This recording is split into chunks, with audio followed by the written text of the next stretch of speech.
So we have Aryan Patwardhan with us today. He has studied for applied math subject during his 12th boards with us. Very few of you know कि हम लोग 11th-12th के tuitions भी करवाते हैं beyond just the entrance exams where we are stalwarts. वो तो pioneer products हैं ही, CLAT, IPM, CUET and more.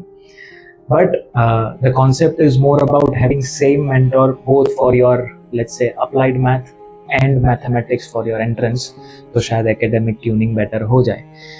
Let's hear it straight from the horse's mouth. Aryan, first of all, how much did you score in 12th boards in applied math? I have scored 91. Okay, fair enough. And if you could talk us through the journey कि जैसे आपने ये subject यहाँ करा, दूसरे subjects भी आप अलग से प्रिपेयर कर रहे थे, तो आपने कैसे पैरेलली मैनेज किया? So मेरा first of all ट्यूशन पहले बाकी सब्जेक्ट का होता था from 4 to 7 and यहाँ पे क्लास था 7:30 to 9, 3 days a week. So पर मेरा मेनली फोकस था कि मेरा मैथ्स पे ज़्यादा कॉन्सेंट्रेशन रहे, क्योंकि मेरे हिसाब से मेरे लिए मैथ्स सबसे हार्डेस्ट सब्जेक्ट था, क्योंकि बाकी सब सब्जेक्ट मुझसे हो जाते थे पर मैथ्स करना was a difficult task for me. तो उसको मैनेज करना तो मेरे को उसको हर रोज टाइम देना पड़ता था, थोड़ा बहुत सम सॉल्व करने पड़ते थे. सर ने जो बोला था वो सम, थोड़ा प्रैक्टिस, एग्जाम्पल्स टेक्स्ट बुक के वो सब करने पड़ते थे. तो थोड़ा सा रेगुलर रहना पड़ता था, पर हो गया था. सर ने भी बहुत हेल्प किया है. Perfect. So then once you were attending sessions, आपने टॉपिक वाइज टेस्ट या आगे चल के CBSE के पैटर्न में फुल लेंथ टेस्ट दिए हों, पहले क्या स्कोर आ रहे थे, क्या इम्प्रूवमेंट टेंजिबली आया, थोड़ा और डिटेल में बता पाओगे? स्टार्टिंग में तो हमारा फर्स्ट टेस्ट हुआ था, मतलब उसमें तो काफ़ी कम स्कोर रहा था मेरा, क्योंकि I was not that serious और इतनी प्रैक्टिस भी हो नहीं रही थी मुझसे. पर फिर सर ने मेरे को समझाया, थोड़ा मोटिवेशन दिया. उन्होंने बोला कि इस तरह से पढ़ो, ये करो, ऐसा शेड्यूल बना के पढ़ो तो ही तुम्हारा अच्छे से हो पाएगा, क्योंकि अगर तुम्हारा इस सब्जेक्ट, तुम्हारा बाकी सब सब्जेक्ट स्ट्रॉन्ग है पर यही स्ट्रॉन्ग नहीं है और इसमें कम मार्क्स आए, तो फिर तुम्हारा परसेंटेज में भी बहुत फर्क पड़ेगा और ये ऐसा सब्जेक्ट है जो आगे जाके बहुत काम आ सकता है.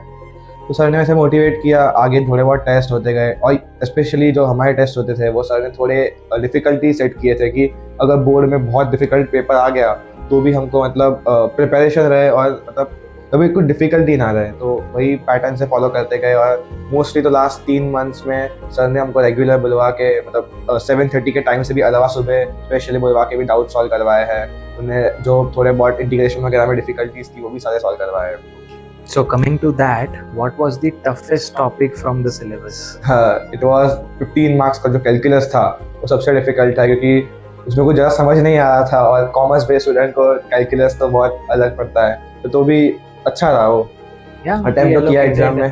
more number of sessions to those topics which need due deliberation, and the way he said, preparing for worst case scenario, आप वहाँ पे जाके पैनिक ना करो, उस लेवल की प्रिपरेशन करनी पड़ती है, स्पेशली बिकॉज CBSE अब पिछले थोड़े साल से केस स्टडीज या एप्लीकेशन बेस्ड क्वेश्चंस पे भी फोकस कर रहा है. आपने कुछ सम्स या थियरम सॉल्व कर लिए, उसको रट्टा मार लिया और स्कोर आ जाएगा, that is not the way to go about it. और अब उन चीज़ों से स्कोर आ भी नहीं पाएगा. I am glad that the due coverage और कॉम्प्रिहेंसिव कवरेज हेल्प यू. कोई fond memory, anything beyond just academics that you want to talk with faculty, with any other staff? Nikunj sir हमको पढ़ाते थे अप्लाइड मैथ्स, तो मतलब वो बहुत ही chill attitude के थे. मतलब ऐसा नहीं था कि उनका खाली एकेडमिक पे ध्यान दो पूरा, तुम आए तो तुम पढ़ाई करो 9 बजे तक फिर चले जाओ. वो मस्ती भी बहुत करवाते थे. हमको मतलब खाना बनाना भी खिलवाया, थोड़ी बार बाहर भी ले गए थे खाना खिलवाने वगैरह. तो ऐसा बहुत फ्रेंडली नेचर के थे, तो उससे उनसे बात करने में बहुत परेशानी होती नहीं थी. बहुत सा क्लियर अंडरस्टैंडिंग था बीच में. वो हेल्प भी करते थे. तो ऐसा ही था, खाली एकेडमिक प्रेशर था हम पे. वो हेल्प किया उन्होंने बहुत, मतलब बहुत फ्रेंडली थे.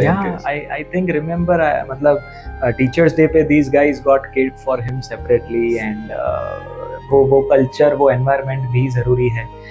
प्रेशर लेके प्रिपेयर करने से अच्छा everyone has to be at peace. तो उन्होंने हमको हमारे टाइम पे करवाने दिया. पेस मतलब उन्होंने हमारे हिसाब से एडजस्ट किया कि हम 5 बच्चे ही थे, तो मतलब उनको इजी पड़ा कि हम कैसा पढ़ रहे हैं उसके हिसाब से वो भी पढ़ाया हमको. Good. That attention to detail, personal attention is also very important. From scoring very low in the first unit or chapter wise test to going to all the way 91 out of 100 in the subject.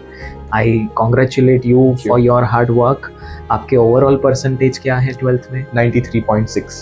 Right. So applied math almost stood at par. उस Yes. वजह से कम या ज़्यादा नहीं हुआ ऐसा बोल सकते हैं. ज़्यादातर लोग आई डोंट से रिग्रेट करते हैं बट थोड़ा सैड हो जाते हैं किसी एक सब्जेक्ट में थोड़ा कम होने से ओवरऑल परसेंटेज नीचे चले जाए तो.